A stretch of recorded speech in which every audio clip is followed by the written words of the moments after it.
A primeira parte do seu trabalho acadêmico-científico que será lido é o resumo, e dependendo de como você construí-lo, poderá ser a única. Você sabe como redigir um resumo para o seu trabalho acadêmico seguindo as normas da ABNT? Depois da vinheta, eu vou lhe ajudar com isso.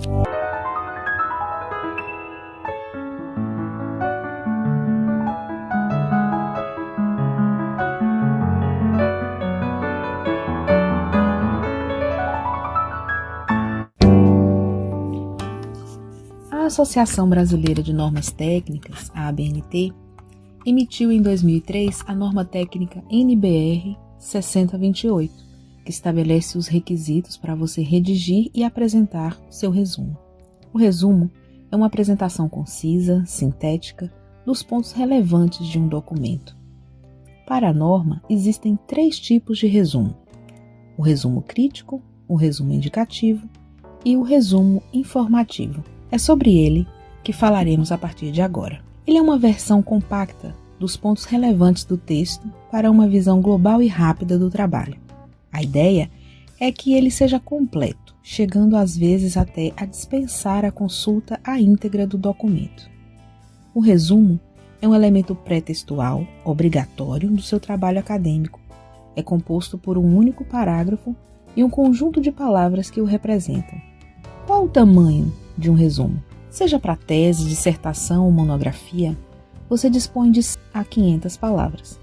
Os resumos de artigos de periódicos têm de 100 a 250 palavras, exceto se a revista científica tiver uma regra própria. Já para as indicações científicas breves, você dispõe de 50 a 100 palavras. Para facilitar sua vida nessa contagem de palavras, você pode, por exemplo, no Word, selecionar o texto do resumo e clicar no menu Revisão. Em seguida, Contagem de palavras. Já no Google Docs, você seleciona o texto, clica no menu Ferramentas e depois em Contagem de palavras. E o resumo? O texto do resumo, como ele é? O que come? Com o que veste? Como se alimenta? Vamos descobrir no próximo slide. Tudo começa com a palavra resumo, centralizada no alto da página, em negrito e com letra maiúscula. Daí vem o texto do resumo no formato justificado, com espaço simples e no tamanho 12. As margens esquerda e superior têm 3 centímetros e direita e inferior têm 2 centímetros. Essas são, inclusive, as margens mais frequentes nas normas da ABNT. Você lembra do filme Alvin e os Esquilos? Quantos eram? Eram 3 esquilos, né? E você viu o filme em que eles aparecem com 2 dinossauros? Provavelmente não. Mas eram 3 esquilos e 2 dinossauros. Margens E de esquerda e S de superior com 3 centímetros. 3 esquilos. E as margens D de direita e I de inferior com 2 centímetros.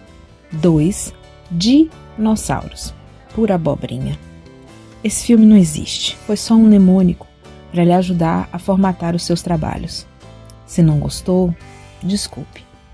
Se gostou, considere a possibilidade de se inscrever no canal e indicá-lo aos colegas. O texto do resumo é uma sequência de frases em um único parágrafo. Segundo a norma, as frases devem ser escritas na voz ativa e na terceira pessoa. O resumo não tem recuo de parágrafo, ou seja, não há vários parágrafos, é um só. Também não tem tópicos, muito menos marcadores. Então tem o quê? O que não pode faltar? Segundo a ABNT, precisam constar no resumo o tema central do trabalho, o tipo de tratamento procedimental, por exemplo, se for estudo de caso, uma pesquisa documental, etc. As finalidades gerais e específicas, a descrição sucinta do caminho metodológico usado, os resultados encontrados ou, pelo menos, o resultado principal, seguido das considerações finais ou da principal conclusão. Seu resumo deve vir assim. Minha dica particular é: coloque um conector entre essas benditas frases.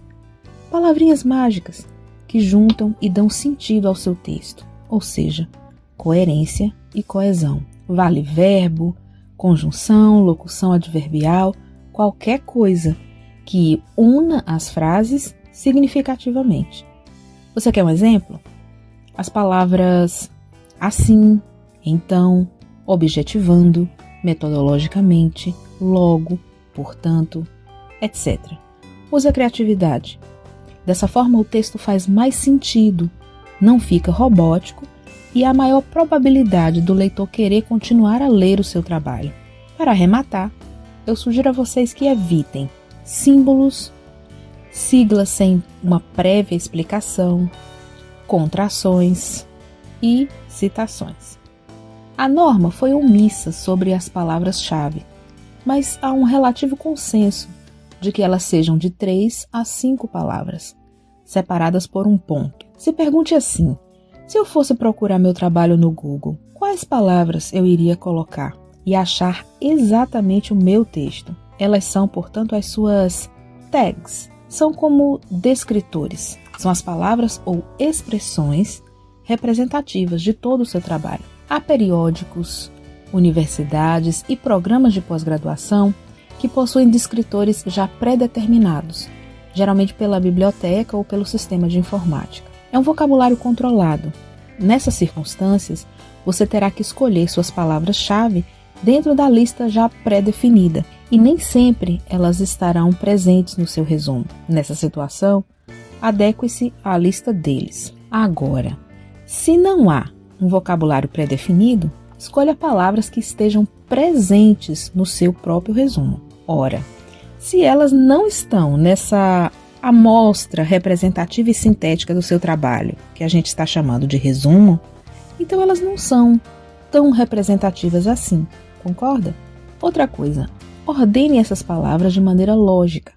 Por exemplo, se você usou a lógica de pensamento indutiva no seu trabalho, ou seja, se você saiu do particular para o geral, arrume suas palavras nessa sequência, da mais específica para a mais inclusiva, tipo rua, bairro, cidade, estado, país. Mas, se você construiu o seu trabalho pela lógica dedutiva, indo do geral para o particular, organize as palavras da mais global para a mais específica.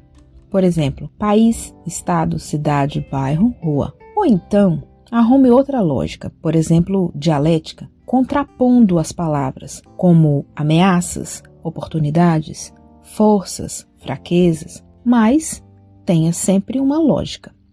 Bem, era isso que eu tinha para hoje. Obrigada por ter assistido. Espero que eu tenha contribuído positivamente com você. Até uma próxima oportunidade.